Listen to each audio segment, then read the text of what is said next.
என்கிட்ட என்ன இருக்கோ அதை நான் தரேன். என்ன பண்ற? நான் உனக்கு என்னோட இதயத்தை தரேன். இதை எடுத்துக்கோ. இதுல பவர் சப்ளைக்காக URM மைக்ரோ ரியாக்டர் இருக்கு. லட்சக்கணக்குல போகும். நீ ஒரு நல்ல பையரை கண்டுபிடிச்சிட்டனா நம்ம 2 பேரும் சாலைக்கு போலாம். அப்புறம் சீப்பா ஒண்ணு வாங்கிக்கலாம். நோ. அட உன் வேலையே இதானே, பார்ட்ஸ் வாங்கி விக்கிறது. மத்தவங்களுக்காக ரொம்ப இறங்கி வராத. அவங்க நல்லவங்களா இருந்தாலும் சரி, அவங்க டிசபிங்கா இருந்தாலும் சரி, நான் என்கிட்ட இருக்க எல்லாத்தையும் கொடுப்பேன். இதுதான் நான். எனக்கு தெரியும். It's okay. இத உள்ளவை.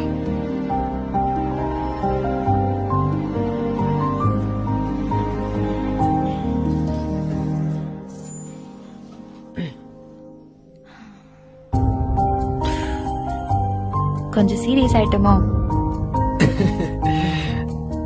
ஆமா, ரொம்ப சீரியஸ் ஆயிட்டோம். சாரி.